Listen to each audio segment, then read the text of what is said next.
Hey what's up guys, this is the Cinema Geek Saqib and welcome back to the Flick Circle। तो दोस्तों जैसा कि सबको पता है कि Spiderman no way home re release हुई है थिएटर्स में with some additional deleted footage.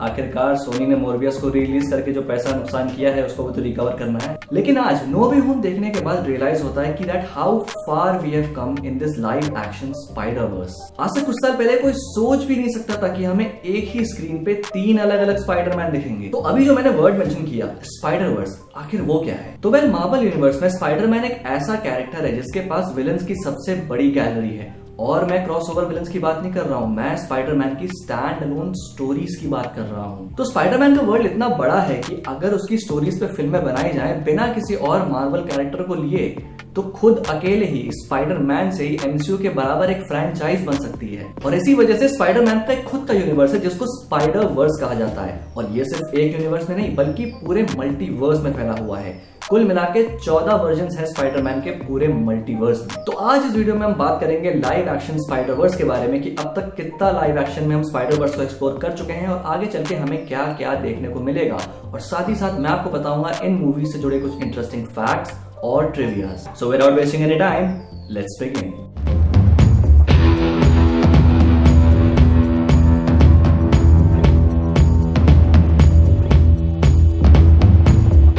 ज्यादातर लोगों को यह लगता है कि टोबे मैगवायर पहले on screen live action Spiderman actor थे, लेकिन ऐसा नहीं है। The first live action Spiderman to appear on screen was Nicholas Hammond, जिनकी स्पाइडरमैन की एक टेलीविजन सीरीज बनी थी जो कि 1977 से लेकर 1979 तक एयर हुई थी। अब ये टेलीविजन सीरीज एमसीयू में कैनन नहीं है फिलहाल के लिए ऑफ कोर्स, इसीलिए इसको लाइव एक्शन स्पाइडरवर्स में काउंट नहीं किया जाता है। इसी के साथ 1978 में जापानीज फिल्म इंडस्ट्री ने अपनी खुद की एक स्पाइडरमैन सीरीज निकाली थी जिसमें शिंजी टोडो ने स्पाइडरमैन का रोल प्ले किया था। यह सीरीज रिजल्ट था एक शॉर्ट लाइसेंसिंग डील का मार्वल और टोई कंपनी के बीच में। और इस सीरीज में कुल 14 एपिसोड्स थे और ये पूरी तरह नहीं बल्कि लूजली बेस्ड था ओरिजिनल स्पाइडरमैन पे। आई मीन बहुत लूज।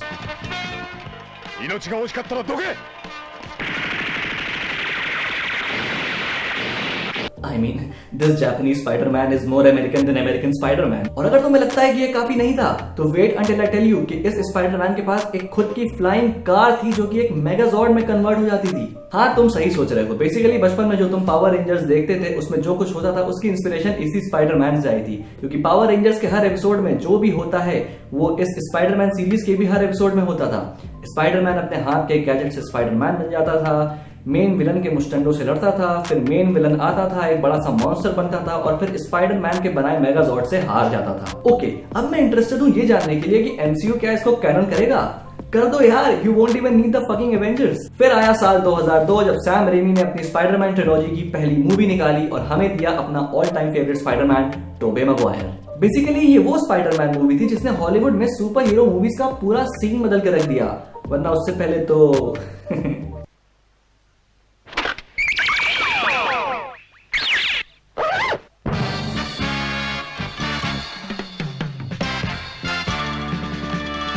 इसको देखने के बाद ऑडियंस को रियलाइज हुआ कि सुपर हीरो मूवीज सिर्फ बच्चों की मूवीज नहीं है, इसमें भी सीरियस प्लॉट, कैरेक्टर डेवलपमेंट और मीनिंगफुल चीजें हो सकती थी। और इस फिल्म के बदौलत सुपर हीरो मूवीज का व्यूअरशिप सिर्फ और सिर्फ बच्चों तक सीमित नहीं रह गया बल्कि बड़े लोग भी अब सुपर हीरो मूवीज में इंटरेस्ट दिखाने लगे। तो बेसिकली ये कहना बिल्कुल सेफ है कि अगर 2002 में सैम रेमी ने स्पाइडरमैन नहीं लाई होती तो आज एमसीयू ना होता। 2002 की स्पाइडरमैन सुपर हिट साबित हुई और ऐसी पहली मूवी बनी जिसने 3 दिन में 100 मिलियन का बिजनेस किया और अपने आप में ये एक रिकॉर्ड बना। और इसी के साथ सैम रेमी ने 2004 में हमें दिया इसी मूवी का सीक्वल स्पाइडरमैन 2, जो कि स्पाइडरमैन फैंस के हिसाब से इस ट्रिलॉजी का ही नहीं पूरे स्पाइडरवर्स में सबसे बेस्ट मूवी मानी जाती है। लेकिन क्या आपको मालूम है कि इस मूवी में टोबे मैगवायर ऑलमोस्ट रिप्लेस होने वाले थे? वेल, इस मूवी के शूट से पहले टोबे अपनी एक और मूवी शूट कर रहे थे, सी बिस्किट, जिसमें उनको बैक इंजरी हुई थी।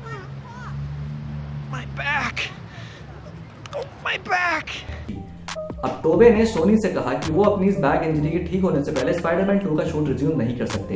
अब सोनी तो हमेशा से ही हरामी है, तो उसने इंतजार नहीं किया और डिसाइड किया कि टोबे को रिप्लेस करके जेक जिलेनहॉल को पीटर पार्कर के रोल के लिए कास्ट करेंगे। लेकिन टोबे मैगवायर को ये बात पता चली और वो दोबारा शूट पे आए और उन्होंने कहा कि वो इसकी शूटिंग रिज्यूम करेंगे चाहे जो भी प्रॉब्लम हो। अगर टोबे मैगवायर ये बोल्ड मूव ना करते तो शायद स्पाइडरमैन ट्रिलॉजी आज वो कल्ट क्लासिक ना बनती जिसे हम जानते हैं। 200 मिलियन के प्रोडक्शन बजट के साथ इस मूवी का वर्ल्ड वाइड कलेक्शन हुआ 788.6 billion and second time in a row all time mega blockbuster. फिर 2007 में हमको देखने को मिली इसकी तीसरी instalment Spiderman 3 made on a budget of 350 million. ये उस टाइम की सबसे एक्सपेंसिव हॉलीवुड मूवी थी। अब इस मूवी से जुड़ा एक इंटरेस्टिंग फैक्ट आपको ये बताता हूँ कि इस फिल्म में ओरिजिनली सिर्फ और सिर्फ हैरी ऑसबॉर्न द गॉब्लिन और सैंडमैन होने वाले थे, जिसके हिसाब से सैंडमैन मेन विलन होता। लेकिन प्रोड्यूसर एवी एराट के बार बार रिक्वेस्ट करने के बाद सैम रेमी ने इस फिल्म में वेनम को भी ऐड कर दिया। अब इस मूवी को स्पाइडरमैन ट्रिलॉजी की सबसे वीक मूवी मानी जाती है। कुछ लोगों को इस मूवी का लंबा रन टाइम नहीं पसंद आया, तो कुछ लोगों को एक ही मूवी में इतने सारे विलन्स का स्टफ होना नहीं पसंद आया और उस वक्त मूवी को क्रिटिकली मिक्स्ड रिव्यूज मिले थे। लेकिन सैम रेमी को थोड़ी पता था कि उन्होंने इस मूवी के थ्रू सिर्फ पॉप कल्चर को ही नहीं बल्कि मीम कल्चर को भी कितना बड़ा गिफ्ट दिया है। बुली मैगवायर।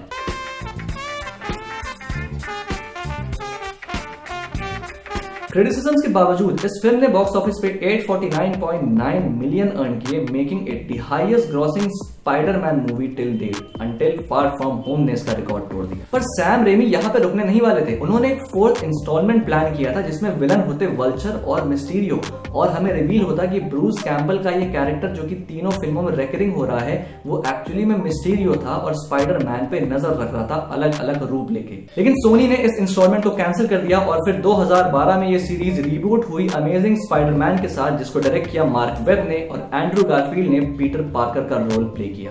अब स्पाइडरमैन के इस इटरेशन को ज्यादा कॉमिक एक्यूरेट बनाने की वजह से इस कैरेक्टर में बहुत सारे आइकॉनिक चेंजेस किए गए, जिसमें से सबसे बड़ा आइकॉनिक चेंजेस था वेब शूटर्स का इंट्रोडक्शन। तो जैसा कि सबको पता है कि टोबे मैगवायर की ट्रिलॉजी में टोबे मैगवायर को वेब शूटर नहीं यूज करते, वो ऑर्गेनिक वेबिंग यूज करते हैं। तो इस फिल्म में सूट के एक नए डिजाइन के साथ साथ हमें वेब शूटर्स का कॉन्सेप्ट भी देखने को मिला, जो कि पर्सनली मुझे बहुत ज्यादा पसंद आया। और फाइनली हमें स्पाइडर वर्स में एक नया विलन देखने को मिला, लिजर्ड, और साथ ही साथ मैरी जेन की जगह पीटर पार्कर के लव इंटरेस्ट ग्वेन स्टेसी को दिखाया गया। और हाँ, इरफान खान को कैसे भूल सकते हैं। फिल्म को अच्छा रिस्पांस मिला और क्रिटिक्स ने फिल्म के सिनेमाटोग्राफी की तारीफ करी, और साथ ही साथ मार्क वेब ने जो थोड़ी सी रियलिस्टिक री इमेजिनेशन और पोर्ट्रेयल किया स्पाइडरमैन का, वो भी क्रिटिक्स को बहुत पसंद आया और पर्सनली मुझे भी। फिल्म ने बॉक्स ऑफिस पे 758 मिलियन ग्रॉस किया और उस साल की 7th हाईएस्ट ग्रॉसिंग मूवी बनी। और फिर ठीक 2 साल बाद 2014 में हमें इसका सीक्वल देखने को मिला, अमेजिंग स्पाइडरमैन, जिसमें हमें इलेक्ट्रो, गॉब्लिन और राइनो जैसे विलन्स देखने को मिले। ये मूवी फर्स्ट मूवी के कंपैरिजन में वीक पाई गई और इसने भी वही सेम प्रॉब्लम सफर करी जो कि स्पाइडरमैन 3 ने सफर करी। बहुत ज्यादा विलन्स का एक फिल्म में ओवर स्टफ हो जाना और स्टोरी और नैरेटिव पॉइंट ऑफ व्यू से भी फिल्म बहुत ज्यादा कमजोर पाई गई। और फाइनली ये सबसे लोएस्ट ग्रॉसिंग स्पाइडरमैन मूवी और साथ ही साथ इकलौती स्पाइडरमैन मूवी बनी जिसको रॉटेन टोमेटोज पे रॉटेन स्कोर मिला। ये फ्रेंचाइज भी आगे एक्सपैंड होने वाली थी और हमें सिनिस्टर 6 भी देखने को मिलने वाले थे, लेकिन अमेजिंग स्पाइडरमैन 2 के बुरे रिस्पांस के बाद सोनी ने इस फ्रेंचाइज को भी कैंसिल कर दिया। वेल एनीवे, हमें सिनिस्टर 6 नो वे होम देखने को मिल गया विद 5 विलन्स। अब नो वे होम आने के बाद तो एंड्रू गारफील्ड को बहुत ज्यादा रिकॉग्निशन मिल रही है, इवन टू एन एक्सटेंट कि फैंस डिमांड कर रहे हैं कि एंड्रू गारफील्ड को उनकी ट्रिलॉजी पूरी मिल जाए, अमेजिंग स्पाइडरमैन 3 बनाई जाए। लेकिन मुझे एंड्रू गारफील्ड का एक स्टेटमेंट याद आ रहा है जिसमें उन्होंने कहा कि ये फैंस कहाँ थे जब मेरी पहली 2 मूवीज आई थी, और कहीं ना कहीं वो बिल्कुल सही भी हैं। अगर तुम मुझसे पर्सनली पूछो तो एंड्रू गारफील्ड के स्पाइडरमैन को वो रिकॉग्निशन, वो प्यार नहीं मिला स्पाइडरमैन की मूवी रिलीज होने के टाइम पे, जो कि उनको मिलना चाहिए था। मिला तो सिर्फ टोबे मैगवायर से कंपैरिजन, क्योंकि ये सीरीज स्पाइडरमैन 3 के जस्ट 4 साल बाद ही आई थी और लोगों को अभी भी टोबे मैगवायर का हैंगओवर था। और वो भी क्यों ना, इतनी आइकॉनिक चीज जो करी टोबे मैगवायर ने।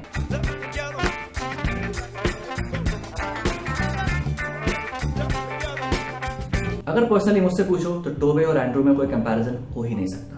जहां सैम रेमी ने टोबे मैगवायर वाले स्पाइडरमैन को एक अपना टच दिया था, वहीं मार्क वेब ने उसको और कॉमिक एक्यूरेट बनाने की कोशिश करी थी। अगर मैं जब भी एंड्रू गारफील्ड के स्पाइडरमैन को देखता हूं तो मुझे ऐसा महसूस होता है that he jumped straight out of a comic book. फिर चाहे वो उनकी बॉडी लैंग्वेज हो, उनका फिजिक हो, उनका लुक हो, ही is the living embodiment of comic Spiderman. ऐसा लगता है जैसे शक्ल बूमू वाली पेंसिल से स्पाइडरमैन को बना दिया और वो जिंदा हो गया। लेकिन ये सिलसिला यहाँ पे खत्म नहीं हुआ और फाइनली मार्वल और सोनी ने एक डील स्ट्राइक करी और स्पाइडरमैन को तीसरी बार रिबूट किया गया MCU में। अब यार, स्पाइडरमैन की ओरिजिन स्टोरी तो हम 2 बार ऑलरेडी देख चुके हैं। एक स्पाइडर पीटर पार्कर को काटता है, वो स्पाइडरमैन बन जाता है। I mean, ये चीज तो बच्चे को पता है। तो तो मार्वल ने सोचा क्यों ना इस बार कुछ डिफरेंट अप्रोच ली जाए। तो एमसीयू में स्पाइडरमैन को इंट्रोडक्शन मिला बिना स्पाइडरमैन मूवी के। जी हाँ, स्पाइडरमैन की पहली झलक हमको मिली एमसीयू में कैप्टन अमेरिका सिविल वॉर में, जहां पे टॉम हॉलैंड पीटर पार्कर का रोल प्ले करते दिखे। और ऑनेस्टली सिविल वॉर में स्पाइडरमैन का पार्ट मुझे बहुत फाड़ू लगा। फाइनली काफी अरसे बाद हमें स्पाइडरमैन एक इंटीग्रेटेड यूनिवर्स में देखने को मिला, जहां पे वो इकलौता सुपर हीरो नहीं है। और ऑडियंस बहुत ज्यादा एक्साइटेड थी कि इस एमसीयू जैसे एक्सपैंडेड यूनिवर्स में स्पाइडरमैन खुद को किस तरीके से ढालेगा। और फिर हमें देखने को मिली स्पाइडरमैन की पहली MCU solo movie with iron man, Spiderman Homecoming. अब फिल्म का टाइटल होमकमिंग रखने के पीछे मार्वल का एक बहुत बड़ा रीजन था। इस टाइटल से मार्वल ये बताना चाह रहा था कि सालों पहले बैंकरप्सी की वजह से इन्होंने जो अपना आइकॉनिक कैरेक्टर सोनी को बेचा, उसकी अब घर वापसी हो चुकी है, होमकमिंग हो चुकी है। अब टॉम हॉलैंड के स्पाइडरमैन की बात करूं तो he is the best of both worlds, the innocence of Tobey Maguire and the body language and quirkiness of Andrew Garfield. और साथ ही साथ हमें स्पाइडर वर्स में एक नया विलन देखने को मिला, vulture played by Michael Keaton. Homecoming को अच्छा रिस्पांस मिला और बॉक्स ऑफिस पे इसने कमाए 800 मिलियन। ऑडियंस को फिल्म का स्लाइड टोन बहुत पसंद आया, जो कि इससे पहले हमें टोबे और एंड्रू की फिल्म में देखने को नहीं मिला। और साथ ही साथ पीटर की स्कूल लाइफ पे जो ज्यादा फोकस दिया गया है वो भी ऑडियंस को बहुत ज्यादा पसंद आया। वेल, तुम्हारे हिसाब से who is the best live action Spiderman, मुझे कमेंट सेक्शन में लेके जरूर बताना। और लड़ना मत यार प्लीज। और फिर इसके बाद हमें स्पाइडरमैन दिखा इन्फिनिटी वॉर और एंड गेम में। अब इससे पहले जहां स्पाइडरमैन अपनी फिल्म में इकलौता सुपर हीरो था और फिल्म का सेंटर पॉइंट था, वहीं एमसीयू में हमें वो देखने को मिल रहा था बाकी सुपर हीरो से इंटरैक्ट करते हुए और बाकी के फिल्मों में क्रॉसओवर भी करते हुए, जो कि ऑनेस्टली मुझे बहुत पसंद आया था। फिर आई टॉम हॉलैंड की स्पाइडरमैन की दूसरी film Spiderman far from home, जिसमें हमें देखे जेक जिलेनहॉल मिस्टीरियो का रोल प्ले करते हुए। एंड मिस्टीरियो एक ऐसा कैरेक्टर था जिसको स्क्रीन पे दिखाना एक बहुत बड़ा चैलेंज था, और मार्वल ने इस चैलेंज को जिस तरह एक्सेप्ट किया और अकम्प्लिश किया, by God this is something I could have never imagined. Far from home was obviously an improvement from the first part, और जेक जिलेनहॉल के मिस्टीरियो के पोर्ट्रेयल ने तो फिल्म में 4 चांद लगा दिए, और फिल्म की एंडिंग ने तो हम सबकी सांसें अटका दी और हम सबको बेचैन कर दिया अगले पार्ट के लिए। स्पाइडरमैन फार फ्रॉम होम पहली स्पाइडरमैन मूवी बनी जिसने बॉक्स ऑफिस पे 1 बिलियन का बिजनेस किया। फिर अनाउंसमेंट हुई स्पाइडरमैन की तीसरी मूवी की, स्पाइडरमैन नो वे होम, और कहीं ना कहीं से उड़ती उड़ती खबर आई कि टोबे मैगवायर और एंड्रू गारफील्ड भी इसमें अपने रोल्स को रिप्राइज करते हुए दिखेंगे। और फैंस का एक्साइटमेंट अब तो रहा नहीं गया। मुझे आज भी याद है कितनी सारी फैन थ्योरीज और कितने सारे यूट्यूब वीडियोस आए थे, कितने सारे लीक्स भी आए थे। और हाँ, ये आइकॉनिक मीम आप कैसे भूल सकते हो, कितना फेमस हो गया था ना। फिर कुछ टाइम बाद मार्वल ने खुद ही कंफर्मेशन दी कि विलेम डेफो जिन्होंने गॉब्लिन का रोल प्ले किया था, एल्फ्रेड मोलिना जिन्होंने डॉक्टर ऑक्टोपस का रोल प्ले किया था, और जेमी फॉक्स जो अमेजिंग स्पाइडरमैन में इलेक्ट्रो बने थे, ये तीनों ही अपने रोल्स को नो वे होम में रिप्राइज करेंगे। और ये खबर सुनते ही फैंस में एक उम्मीद जाग उठी कि अगर ये वापस आ रहे हैं तो टोबे और एंड्रू भी वापस जरूर आएंगे। हालांकि मार्वल ने फिल्म की रिलीज होने तक इस खबर की कोई कंफर्मेशन नहीं होने दी, मानना पड़ेगा उनकी मार्केटिंग टीम को। अब मैं इस मूवी का फर्स्ट डे फर्स्ट शो गया था, बिकॉज ऑनेस्टली मुझे मालूम है कि इंडियन थिएटर ऑडियंस कितने बड़े वाले हैं। पहला शो होगा नहीं कि यूट्यूब और बाकी सारे सोशल मीडिया प्लेटफॉर्म पे थिएटर के रिकॉर्डेड क्लिप्स आ जाएंगे। अब देखो, फिल्म देखने तक टोबे और एंड्रू की अपीयरेंस के लिए मैं स्केप्टिकल था, लेकिन अगर वो आ भी रहे थे तो मैं उस चीज को थिएटर में एक्सपीरियंस करना चाहता था, ना कि एक लीक्ड क्लिप से। और भाई जब उनकी एंट्री हुई ना, पूरे थिएटर को मैंने स्टेडियम में कन्वर्ट होते देखा। और इसी के साथ टोबे की मूवीज और एंड्रू की मूवीज को मार्वल ने ऑफिशियली एमसीयू में कैनन डिक्लेयर कर दिया, making 2002 Spiderman the first MCU movie. Box office पे इस फिल्म ने 1.914 बिलियन का बिजनेस किया और बनी 6th highest grossing movie of all time और highest grossing Spiderman movie till date. तो ये तो हो गया अब तक का स्पाइडरवर्स जो हमें बिग स्क्रीन पे देखने को मिला। तो अब आगे क्या? रिपोर्ट्स की माने तो टोबे मैगवायर अपने स्पाइडरमैन के रोल को एमसीयू में फिर से रिप्राइज करेंगे, और साथ ही साथ सोनी प्लान कर रहा है कि एंड्रू गारफील्ड को भी अपनी तीसरी स्पाइडरमैन मूवी मिलेगी जो कि सोनी के यूनिवर्स में सेट होगी। टॉम हॉलैंड की बात करें तो नो वे होम के बाद ऐसी खबर आई थी कि उनको एक और ट्रिलॉजी मिलेगी, लेकिन उसके बाद से इस खबर को लेकर कोई भी कंफर्मेशन नहीं है। अब जिन्होंने इस बात को नोटिस नहीं किया उन्हें बता दूं कि जो होम कमिंग ट्रिलॉजी थी वो बेसिकली टॉम हॉलैंड के पीटर पार्कर का एक कैरेक्टर डेवलपमेंट था over the course of 3 movies. जहां पहली मूवी में पीटर पार्कर ने अपने पोटेंशियल को समझा, दूसरी मूवी में उसने अपनी दोनों लाइफ के बीच के स्ट्रगल को समझा, और तीसरी मूवी में फाइनली उसने अपनी एक लाइफ को पूरी तरह अबैंडन करके अपनी जिम्मेदारी को समझा। तो मैं तो मानता हूं यार कि टॉम हॉलैंड के पीटर पार्कर को एक और ट्रिलॉजी मिलनी चाहिए, क्योंकि ये देखना बहुत ज्यादा एक्साइटिंग हुआ कि अब आखिर पीटर पार्कर की अस्तित्व जब मिट चुकी है तो क्या ट्विस्ट आएंगे उसकी लाइफ में। बाकी सोनी और मार्वल की मर्जी। So that's it for today's video. कैसी लगी आपको आज की ये वीडियो को लाइक जरूर कर देना और चैनल को सब्सक्राइब करना मत भूलना, ताकि मैं ऐसे और कंटेंट आपको लाता रहूं। और हाँ, साथ ही साथ मुझे कमेंट सेक्शन में तुम ये भी सजेस्ट कर सकते हो कि किस मूवी या किस फ्रेंचाइज के ऊपर मुझे ऐसे वीडियो एसेज और बनाने चाहिए। तब तक के लिए goodbye, we'll see you guys in the next video.